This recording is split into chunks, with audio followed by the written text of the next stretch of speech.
Hello, hello. Welcome to the Happy Productive Podcast. I'm Jennifer Dawn, and I'm here to help you unlock your full potential in business and life so that you can get out there and you can create the life that you really want. Now, today we're going to be talking with Bobbi Kahler. She's an author, an animal lover, an athlete, and an achiever. That's a lot of cool A's. That's like 4 awesome A's. She's a resident of the Rocky Mountains and is passionate about everything that she applies herself to. She's known as a personal change chef. I love the chef because I'm a food person. I love that. Bobbi is a servant of anyone seeking personal mastery. And for 20 years, she has continuously refined her craft of transferring knowledge and helping others to transform their lives.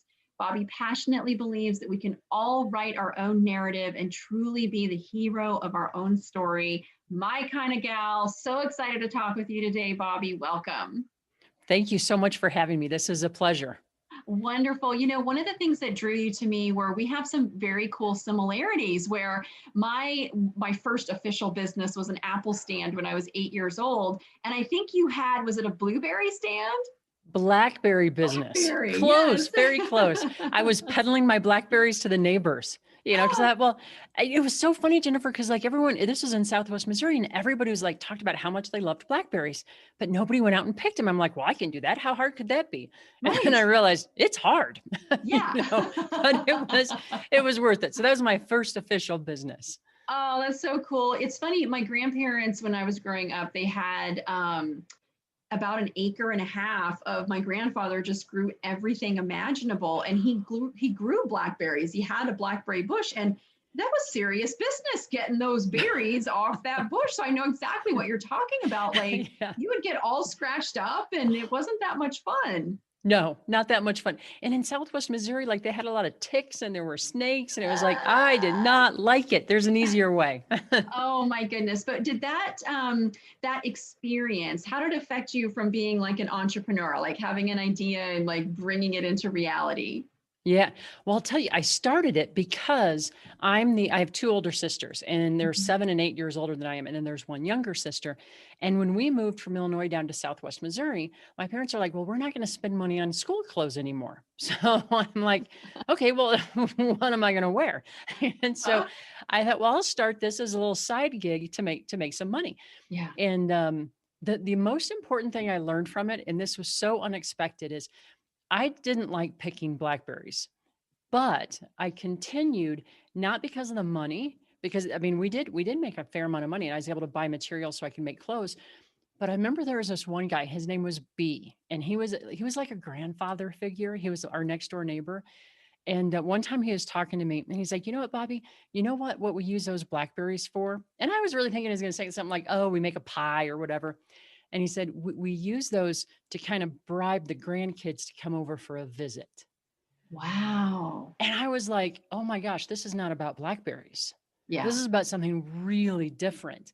And I think that Jennifer, is one of the ways it really informed me. Like, Yeah. because when you have a business, you're doing more than just making money. You're doing something that really serves other people. And I frankly wanted to quit the BlackBerry business. But once he told me that, I'm like, darn it. I can't because I'm going to let him down. Yeah. Yeah. I know. Oh my goodness. Yeah. That is awesome. That is such a great takeaway. I love that so much. You know, one of the other things that really resonated with me when I learned more about you was being the hero of your own story, and the idea of nobody's coming to rescue you. You have to rescue yourself. And I definitely have a powerful shift that happened to me in my own life where the day that it really finally sunk in and I really, really got it. But I'd love to hear what that was for you, how did you figure out that, okay, wait a second, because it's easy to say, oh, you got to rescue yourself, right? And we can logically understand the concept, but really emotionally feeling it, understanding, resonating with it on an emotional level, a spiritual level is a whole nother story than just logically understanding the concept. Yeah. So it happened for me. I was 23 and to say that my life was going nowhere is really putting it mildly. I Mhm. mean, I had I say that I had lived out the year of a country music song, and I love country music, but Yep. I didn't really want to Me have that as too. my life. Yeah, You yeah, know what I exactly. But mean? I don't want to be a country music song. No, and I was working 2 jobs, and I was working a lot of hours, and I was barely keeping my head above water. I mean, I was eating, the classic tuna fish and macaroni salad like several Yeah. nights a week. And my family didn't really believe in education. I had to fight with my mom to stay in high school, as a matter of fact. Wow, really? Yeah. Oh yeah. My senior year was really tough because she really wanted me to quit. And so college, that wasn't even like on my radar, Mm-hmm. because in my family, when you turned 18, you got a job, you moved out, you became an adult, Mm-hmm. or you started to figure that out. So there I am at 23. I don't have a college education. I did have a high school degree or diploma. And it was a New Year's Eve, and I'd worked my 2 jobs, and I went home, and I remember sitting in my little dark apartment. The only light I had on was the TV, but I had it muted. So, you have that blue light in the room, Yeah. and I'm sitting there thinking, how in the world did my life end up this way? Mm-hmm. Because at 23, it seems like everything is so final too. It's like, oh my God, I'm so old, Right. and I'm Right. like, now it's nothing. But the answer that came back to me was, your life is a reflection of the choices that you've made so far. Mm-hmm. And as I sat there with that, it was like, that is incredibly hopeful. Because if that's true, then what that means is if I can learn how to make better choices, Mm-hmm. I can get a better result. Mm-hmm. And as I kind of sat there with that, it was like, wow. So maybe everything that's happened up till now doesn't dictate what happens next. Because I have basically I have 3 fundamental beliefs that I operate from. The first one is that the future can be changed. Mm-hmm. Right? No matter where we are, we're not locked into what I call that predictable future. It's just where we are. It is a snapshot in time.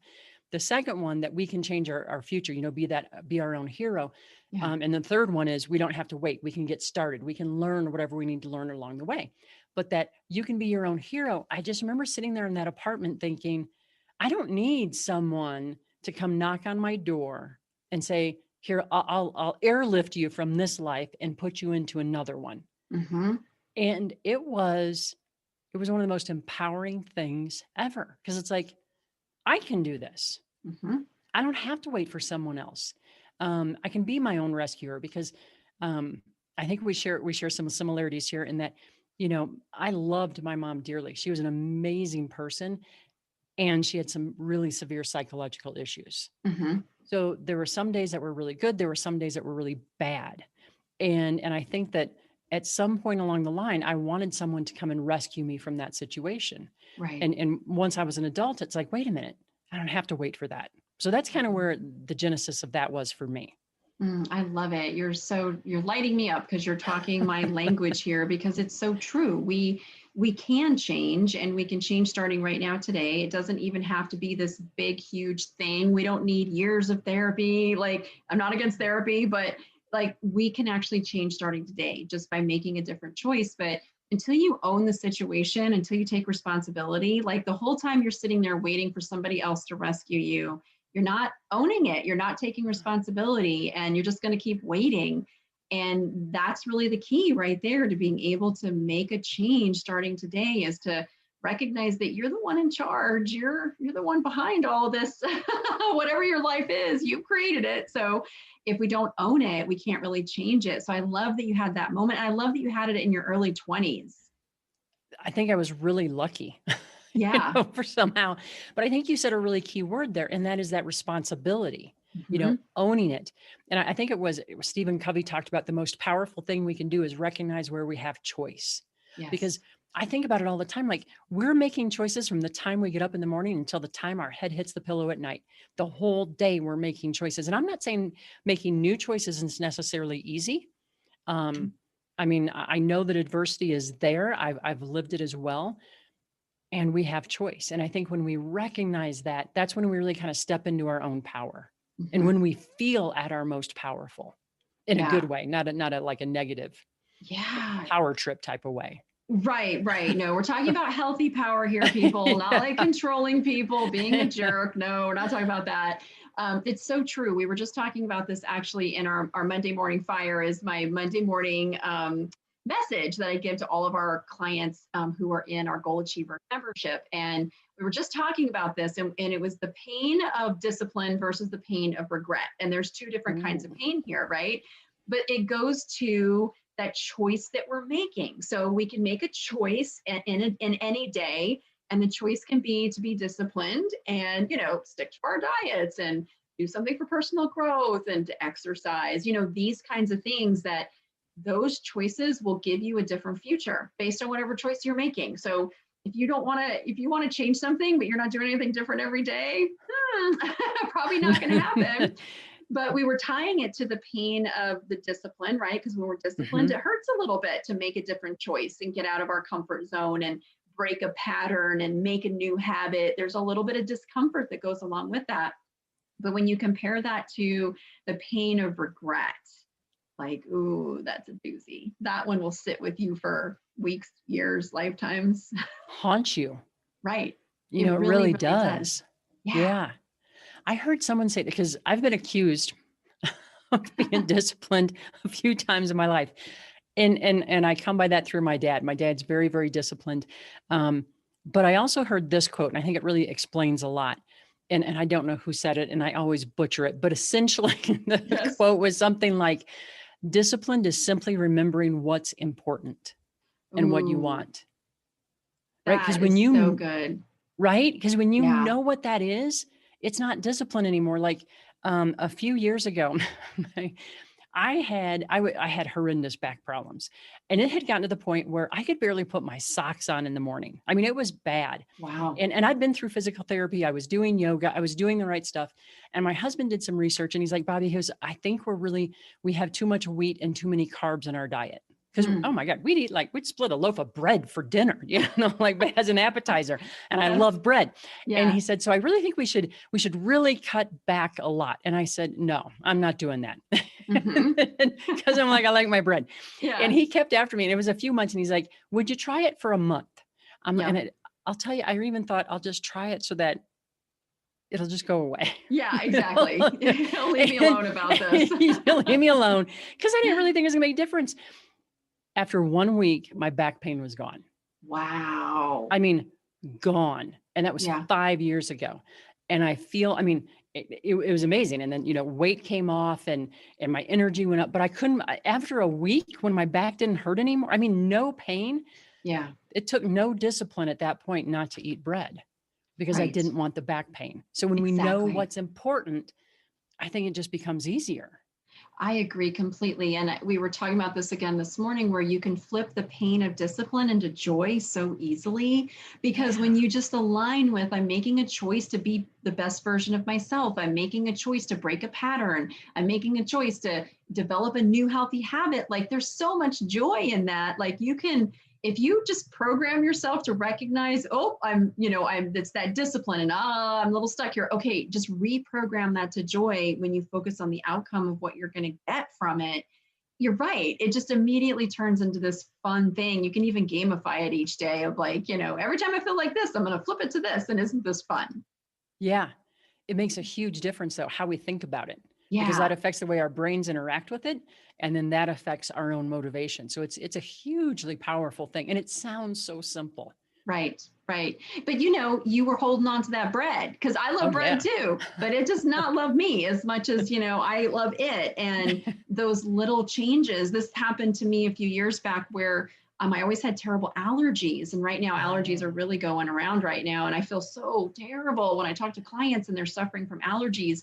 And I did too for many years, but I changed my diet. I started, I eliminated some things, and then I started doing a lot of fresh, raw, green juices. I got the juicer, I started juicing, and I don't have allergies anymore. They just, they went away on their own, but just from certain dietary changes, it's amazing. When I even think about allergies, I think I get PTSD because it's so awful. Like, it's just so awful. And I haven't had them now for years, but it was just a simple change in my diet of bringing in more, for me, it was raw juices that made such a huge impact. Yeah. It's funny how a change like that can make such a big difference, and congratulations, because I used to have allergies too. And man, it's not fun. Did your allergies go away when you dropped the bread? Largely it did. They Isn't did. that something? Yeah. Isn't that something? Mm-hmm. This is part of we do a Thrive in our Goal Achievers, where every day you set like 5 things that you do every day. And part of one of our Thrive items is make an improvement to your diet. And Mm. I think a lot of times people, when they go into this, they're not realizing the major benefits that it can have when you just focus on one little change. Just make one change to your diet, one improvement in your diet, every single day. You don't have to take everything away, but just one improvement. And even just you and I talking, I mean, we got rid of allergies, and I've gotten rid of weight as well, back pain, so many things by just incorporating a little change like a healthier diet can make such a big impact. I think we often underestimate the tiny changes. Yes. Right? Because you think, well, it's just a tiny tweak, but it can have a monumental effect, especially when it starts to compound. Yes. Over time. So yeah, and a little change, it's so easy to implement. Right. It doesn't have to be this great big thing. It's just these little things that we incorporate. And it makes so much of a difference, and we can handle it because Yeah. we're often so overwhelmed and so busy and so many things on our plate that when we try to make huge changes every day, it just always backfires on us. But those tiny changes, I think that's where the wins are, and those little tiny changes every day consistently over time. Yeah. And not overwhelming us with the big changes. Like I remember I got sick in 2003, collapsed, very nearly died. It was a incredible experience, and not in a good way. Well, Yeah. actually I grew from it, so it was a good thing. But I remember one of my early doctors, I had one doctor and he wanted me to revolutionize everything, like all the different ways I was eating. I mean, everything had to be changed. And that's like, I was motivated, but it was like, how am I even going to do that? Like, how am I going to do the shopping for that? Right. And I found another doctor, and she's like, that's overwhelming. And she said, what we really need to break down is what are the most important things, changes that you can make. And for me at that time, because what happened, it was adrenal collapse, which, wow. there's adrenal fatigue, adrenal exhaustion, and then collapse. And the collapse it's really serious. I mean, I've had doctors tell me, every doctor I've seen since then, it's like, I can't believe you're still alive. Wow. It was amazing. And one of the things that she told me is, she's like, there are 2 things that you're doing that is continuing to dig this hole relative to my diet. Yeah. And she said, the first one is, you're not eating any protein in the morning. Okay. And she said, you have got to start having protein in the morning. And she worked with me like, what could that be? And the second thing was, she goes, you got to switch from coffee to tea. She goes, until you get out of this deficit situation. Because what happens, I guess, is the coffee hits your adrenal glands first thing in the morning, and it depletes them even more. And she's like, you're really hurting yourself. Yeah. Like, okay, well, that's 2 things. I can change 2 things. Yeah. So it wasn't overwhelming. Yeah. No, if you give me 20 things, it's like, I don't know. Right. But 2 I can handle. Oh man, that's huge. It's so funny. And I know all you coffee lovers who are listening, my husband is a big coffee lover. I was blessed with the tea gene. So I hate coffee. I don't like the way it smells. I don't like the way it tastes. I never liked it. And it's worked out so well for me that I've always been a tea girl. But the more you read and learn about coffee, it does a lot of bad things. It's very harsh on your body. And I know the coffee lovers love their coffee, but I always am just like, a good cup of tea is good too. Right. It's maybe not quite as good for you as you think. And so I'm so glad that you were able to make that switch, but it was two things. You could handle two things. Yeah. Right. And if you're listening, you guys, if you do have to make a major shift in your health or your diet or anything like that, I really want you to take that away, that you don't have to do everything at once. You seriously can just do 1 or 2 tiny changes every day and build yourself up until, you start to see those results. And then you could add a little bit more. It doesn't have to be everything all right now today. That's right. And if we backslide a little bit, we're not bad. It's just a backslide. Yeah. And that's all it is. And it's funny, when you were talking there, Jennifer, I was thinking about when I was recovering. And when I say I collapsed, what happened is I could no longer I couldn't even brush my own teeth. I couldn't raise my forearm to brush my teeth. Wow. That's how bad it was. It was really profound. And I remember 18 months in, I found a doctor, the one I was telling you about. And we got to a point where I was fairly stable. And she said, okay, you can start going for walks again. My first walk was to the end of our driveway, which was like 20 feet long. Wow. And Oh I'd my always been a goodness. runner. Like Yeah. before I got sick, I was running 8 miles every other day. So to go for a 20, that short of a walk, it didn't feel very satisfying.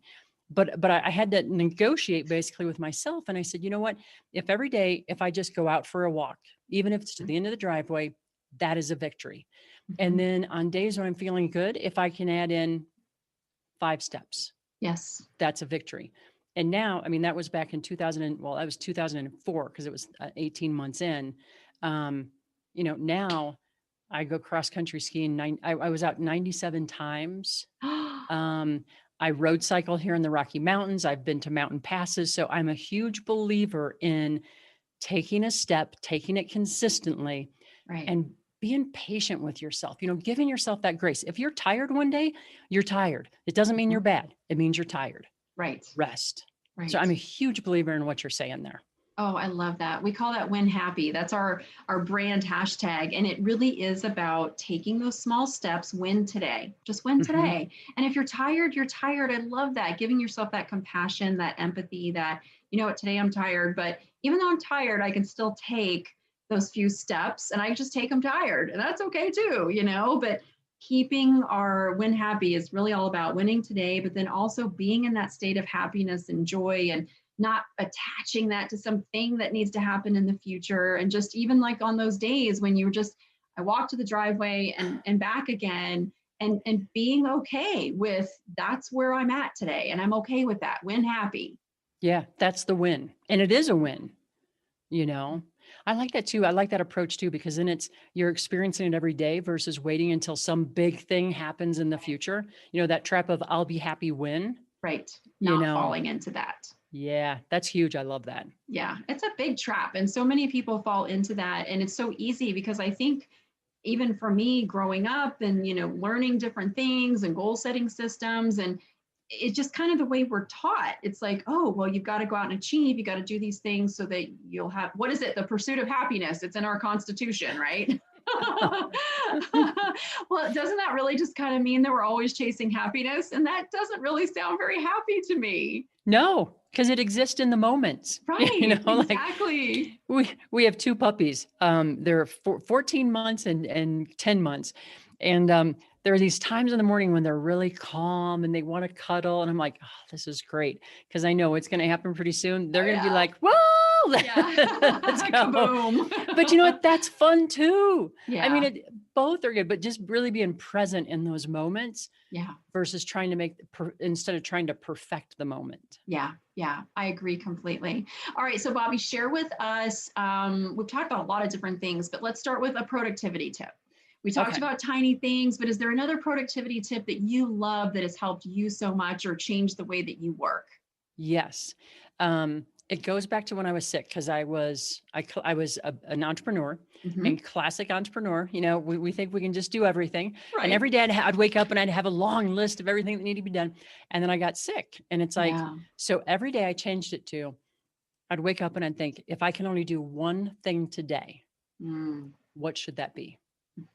And not a should in a bad way, but really, if I can only do one thing. And it made me so much more effective because all the other things that, maybe weren't as important, they fell by the wayside. And those things that were the most important came to the top. And I still practice that today.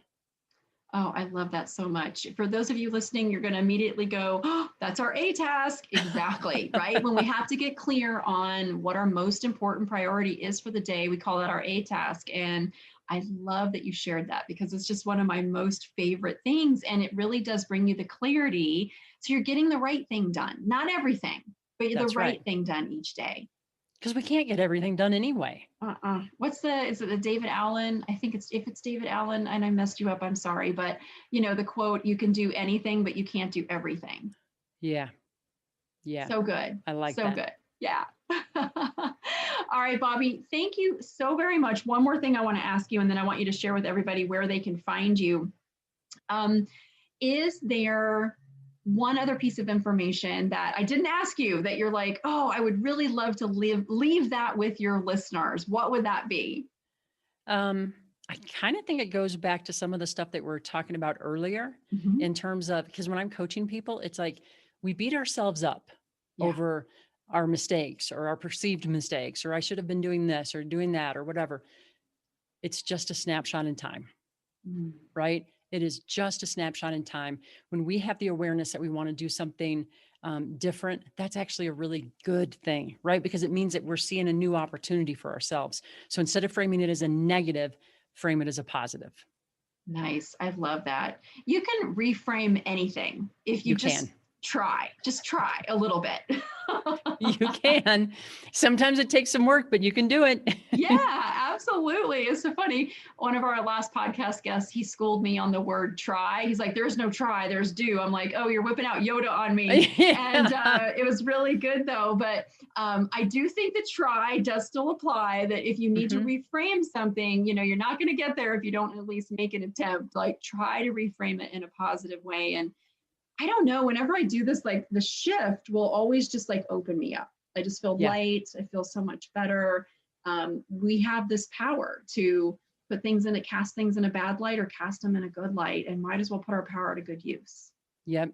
Because what we tell ourselves is so incredibly important. Yeah, it really is. It's everything. Because we believe what we tell ourselves. We sure do. And we live into it. Yeah, absolutely. Is there a quick tip you'd like to share as far as like changing your beliefs? Because it's true. We are what we believe. And so is there a tip you'd like to share when it comes to like changing those beliefs about who you are? I think the tip would be to challenge them, to make a note of them and to challenge them. I had a coach say to me years ago, because I was in my 20s and I was really running myself down. And she said, let me just interrupt you. Would you ever talk to a friend the way that you're talking to yourself?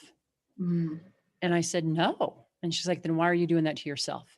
And she goes, I want you for the next week, jot down when you're doing that kind of self-talk, number one, notice it, and then start to challenge it. And I think the real trick is when you start to notice it, it's like, oh my goodness, what am I doing? What am I doing? Right. So that would be that, and I still practice that to this day.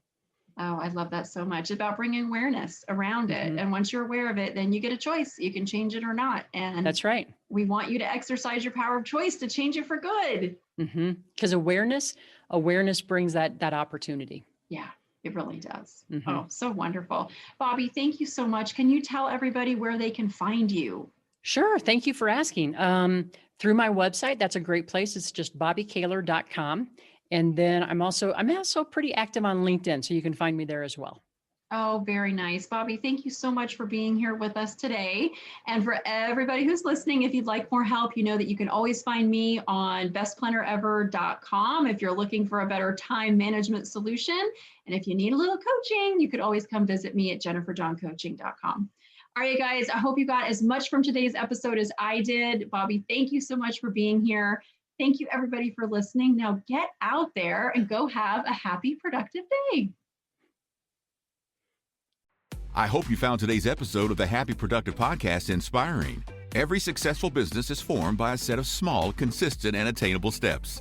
Visit us at jenniferdawncoaching.com to take your next step and learn how to meet your business goals. On the website, you'll find free resources, along with the links to the life-changing coaching programs that have transformed the personal lives of so many of Jennifer's clients. Many of them started their journey by listening to this podcast. Thank you for listening, and stay tuned for our next episode.